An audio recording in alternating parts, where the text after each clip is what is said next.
സംസ്ഥാനത്ത് തുടർന്നുകൊണ്ടിരിക്കുന്ന കനത്ത മഴ വലിയ നാശനഷ്ടമാണ് വിതച്ചിരിക്കുന്നത്. ഈ സാഹചര്യത്തിൽ നിരവധി ദിവസം വിദ്യാഭ്യാസ സ്ഥാപനങ്ങൾക്ക് അവധി ലഭിച്ചിരുന്നു. ഇതോടെ പാഠഭാഗം പൂർത്തിയാകാത്തതിനാൽ ഓണപരീക്ഷ മാറ്റിവെക്കുമോ എന്ന ചോദ്യം ഉയരുകയാണ്. ഒപ്പം ഓണാവധി വെട്ടിക്കുറയ്ക്കുമോ എന്ന ആശങ്കയും വിദ്യാർത്ഥികൾക്കുണ്ട്.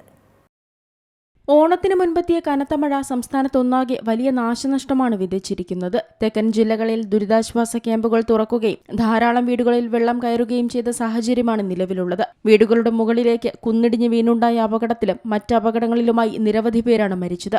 ഈ സാഹചര്യത്തിൽ ഒട്ടനവധി ദിവസം വിദ്യാഭ്യാസ സ്ഥാപനങ്ങൾക്ക് അവധിയും ലഭിച്ചിട്ടുണ്ട്. സംസ്ഥാനത്ത് ഇത്രയേറെ അവധികൾ ലഭിച്ചതോടെ ഓണാവധിയെയും ഓണപരീക്ഷയെയും ബാധിക്കുമോ എന്ന സംശയമാണിപ്പോൾ വിദ്യാർത്ഥികൾക്കും രക്ഷിതാക്കൾക്കുമുള്ളത്. പരീക്ഷയ്ക്ക് മുൻപെടുത്ത് തീർക്കേണ്ട പാഠഭാഗങ്ങൾ തീർന്നിട്ടില്ലെന്നതും ആശങ്ക ഇരട്ടിയാക്കുന്നു.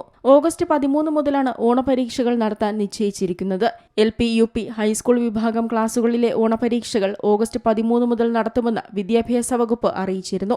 ഓഗസ്റ്റ് 10 മുതൽ 21 വരെ എന്നായിരുന്നു ആദ്യം നിശ്ചയിച്ചതെങ്കിലും പിന്നീട് തീയതികളിൽ മാറ്റം വരുത്തി. ഹയർ സെക്കൻഡറി വിഭാഗം പരീക്ഷകൾ ഓഗസ്റ്റ് 14 മുതൽ ആരംഭിക്കും. ഓഗസ്റ്റ് 21 എല്ലാ പരീക്ഷകളും പൂർത്തിയാക്കി സ്കൂൾ അടയ്ക്കും. ഓഗസ്റ്റ് 22 മുതൽ ഓഗസ്റ്റ് 30 വരെയാണ് വിദ്യാഭ്യാസ സ്ഥാപനങ്ങൾക്ക് ഓണം അവധിയായി പ്രഖ്യാപിച്ചിരിക്കുന്നത്.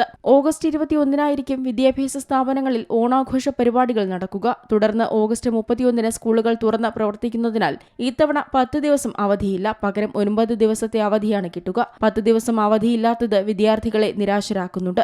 അതേസമയം മഴ അവധികൾ കാരണം പരീക്ഷയ്ക്ക് മുൻപ് പൂർത്തിയാക്കേണ്ട പാഠഭാഗങ്ങൾ ഇനിയും ബാക്കിയാണ്. ഇതോടെ പരീക്ഷകൾ മാറ്റിവെക്കണമെന്ന അഭിപ്രായം ഉയരുന്നുണ്ട്. എന്നാൽ ഇക്കാര്യത്തിൽ സർക്കാരിന്റെ ഭാഗത്തുനിന്ന് ഇതുവരെ പ്രതികരണങ്ങളൊന്നും ഉണ്ടായിട്ടില്ല. അതിനാൽ തന്നെ പരീക്ഷ മാറ്റിവെക്കുമോ ഇല്ലയോ എന്ന കാര്യത്തിൽ ഇതുവരെ വ്യക്തത വന്നിട്ടില്ല. അതിനിടെ മഴ കാരണം അവധികൾ ലഭിച്ച സാഹചര്യത്തിൽ ഓണാവധി ഇനിയും വെട്ടിക്കുറയ്ക്കുമോ എന്ന ആശങ്കയും ഉയരുന്നുണ്ട്. മഴയും മഴക്കെടുതിയും ഇനിയും തുടരുകയാണെങ്കിൽ സംസ്ഥാനത്തെ ഓണാഘോഷങ്ങളിൽ പോലും മാറ്റങ്ങൾ സംഭവിക്കാൻ സാധ്യതയുണ്ട്. News desk C Malayalam news. ഏറ്റവും പുതിയ വാർത്തകളും വിശേഷങ്ങളും വിരൽത്തുമ്പിലറിയാൻ സി മലയാളം ന്യൂസ് എല്ലാ ഡിജിറ്റൽ പ്ലാറ്റ്ഫോമുകളിലും ലഭ്യം.